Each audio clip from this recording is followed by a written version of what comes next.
Good morning. My name is Phil Weiser. I serve as Colorado's Attorney General, and I am here to announce an action regarding the San Luis Valley District Attorney's Office and its violation of the Victims' Rights Act. In what is an unprecedented matter for our office, we were referred complaints about violations of the Victims' Rights Act. For the last several months, we've investigated those violations, as well as evaluate whether or not victims in the San Luis Valley suffered a pattern and practice of violations of their civil rights under law. That investigation has come to a close, and today we announce an enforceable agreement with the San Luis Valley District Attorney's Office to ensure that the Victims' Rights Act is followed and that victims are honored and not disrespected, disregarded, or excluded from involvement in matters involving their cases. In the past, we have found victims have been shut out of that process, and in some cases even had their safety placed at risk. The idea of victims being re-traumatized during the criminal justice process is exactly what the Victims' Rights Act was designed to avoid. Our action today will work to ensure that the law will be followed and that in the future, victims will be treated with respect. The agreement provides for several requirements that the office will have to follow, as overseen by a monitor who will be appointed by our office. This monitor will have full access to all the operations of the office, will ensure that the policies regarding how victims are treated is reviewed and revised to thereby follow the law. There will be required procedures for contacting victims and ensuring that their rights are followed. There will also be a requirement for improved communication, including on the website, as to how victims will be treated by this office. There will also be a requirement that stakeholders will have regular consultations, at least on a quarterly basis, around compliance with the Victims' Rights Act. If these requirements are not followed and there's a lack of compliance, our office has a series of steps that can be taken, including going to court to ensure compliance and potentially with the remedy of removing some to all of the Victims' Rights Act cases from this office. This agreement will last for 3 years, assuming a period of compliance. If there is not such compliance, it will be extended. The agreement will be available for your review, and I will be happy to take any questions you may have. What impact will this have on the recall effort that is moving forward at this point against the DA? This action is distinct from any potential political or election activity. Our mandate is to ensure compliance with the Victims' Rights Act. In taking this action today, we do our very best to ensure going forward that we will protect victims, honor their rights under law, and prevent what had been a pattern and practice of violations. So am I hearing, regardless of the recall, this will be in place for 3 years no matter what? I now see your point. If there is a new district attorney that were to come in via recall or otherwise, that would impact the duration of the agreement. The agreement provides that it will be 3 years, assuming compliance, as I noted. But if a new district attorney comes in, the agreement stays in for at least 6 months and then can be rescinded. It's worth underscoring this agreement is with the office itself, and that the office itself has failed to follow the law and has thereby violated the rights of victims, and it's critical, regardless of who the DA is, that we correct that. What is your message to victims? Our message is, we hear you, we see you, and what you endured during the criminal justice process is wrong. It violated the law, it demands to be corrected, and although we can't go back in time and change how you're treated, we can change how other victims are treated going forward. Is this a pattern or practice investigation authorized under SB 217, or is it something different? This is actually an investigation that we undertook based on two separate forms of authority. First, we are under section 24-4.1-303, parentheses 17, given authority to enforce the Victims' Right Act amendment. That authority is one this office has never exercised before. This is an unprecedented case. We took action upon referrals from the Victims' Rights Commission, and this resolution serves the purposes of that law. In addition, we also relied on our pattern and practice authority that you referred to, and this would be the second such resolution of a pattern and practice case, the first one being our earlier resolution with the city of Aurora. I'm sorry, I have a question. I haven't read this yet, but is this under this doesn't technically have any teeth right now, because it's not a legal agreement that a judge is enforcing. This is something that you've reached an agreement with the current DA, but. So, very important to note, this is not something where it is voluntary or merely suggested. This is an enforceable agreement. Our office has entered into agreements like this in other contexts, and there is in the agreement a commitment that if we have a lack of compliance with the agreement, we can file suit, and in such an action, the district attorney's office would be forced to stipulate that they violated the law, and the court was authorized to implement the penalties that we've outlined in this agreement. Okay.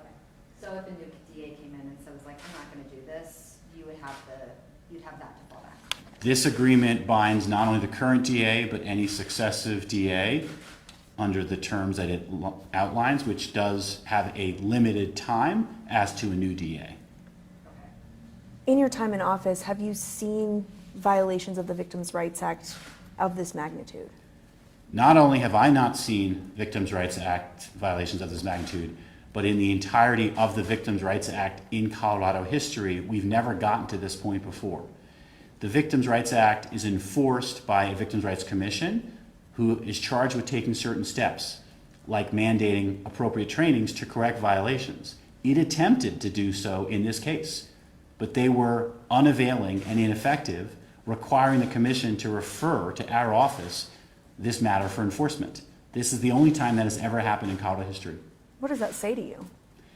It says to me that the lack of compliance in this case is deeply problematic, happened in the face of prior efforts to do something about it, and required us to have a system we're putting in place that is designed to ensure compliance. The ultimate remedy here, that you could remove cases from a district attorney based on our showing that they violated the law and give them to another prosecutor, is not a remedy that we've seen before. But it's a remedy agreed to in this agreement because of the importance of this issue and the systemic nature of the violations. Are you confident that District Attorney Alonzo Payne is going to comply with this agreement? What are the conversations you've had with him? My view is the office of the 12th Judicial District Attorney has serious work to do as overseen by a monitor. If that work doesn't happen, we have mechanisms in place to address those failings up until the most serious response, which is to remove the cases that involve the Victims' Rights Act from the office itself, assign them to other prosecutors with funding who we believe can do the job. So between having the monitor in place, having the clear guidance, and having the ultimate consequences, we believe we're positioned to now ensure compliance with the Victims' Rights Act and to protect victims.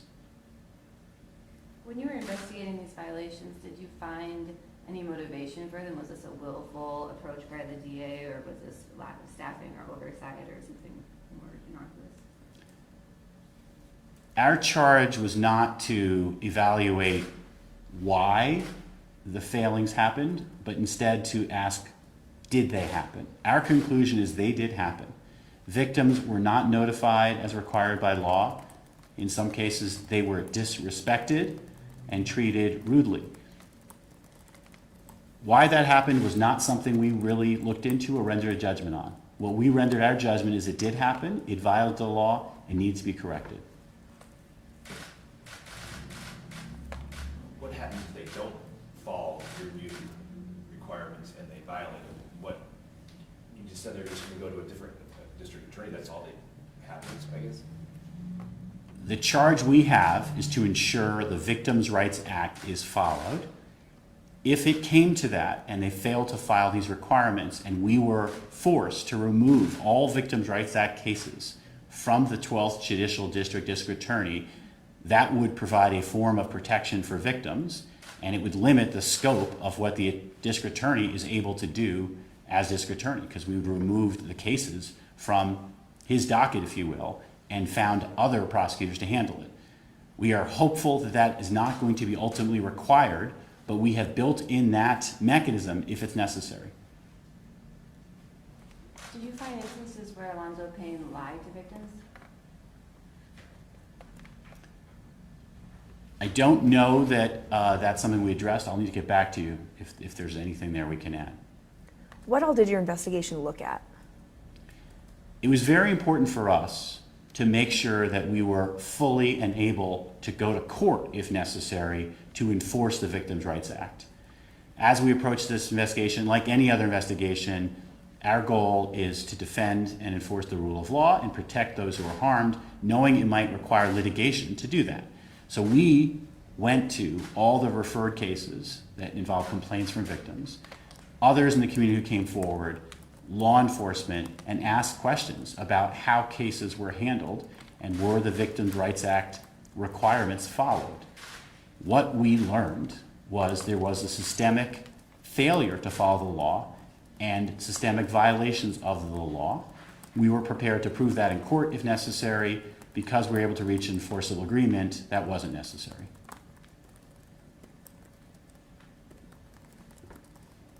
Any final questions? Could you give any examples of specific cases or instances that you found that were egregious?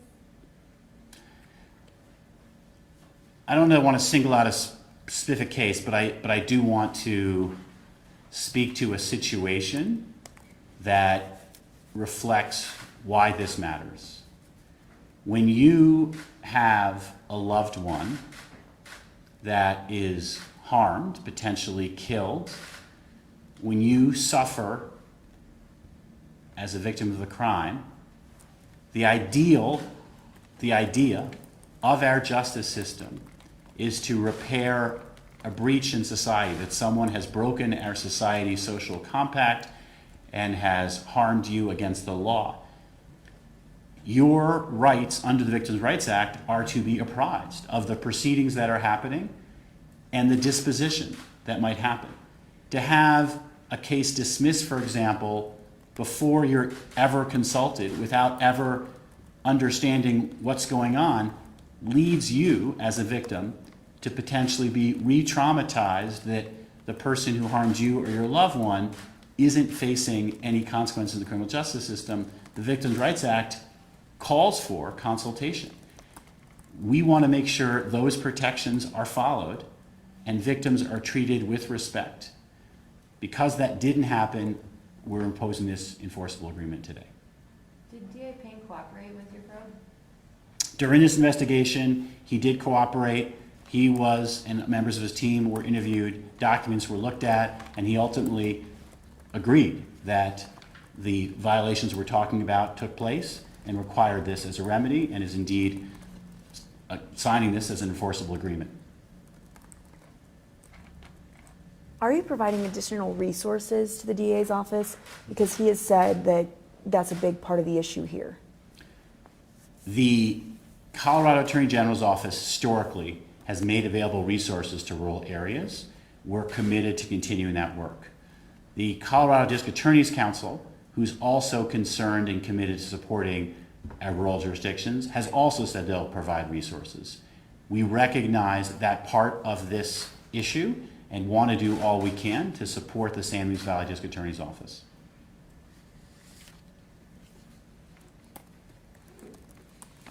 Other questions? Thank you. Thank you. Thank you all very much. Appreciate it.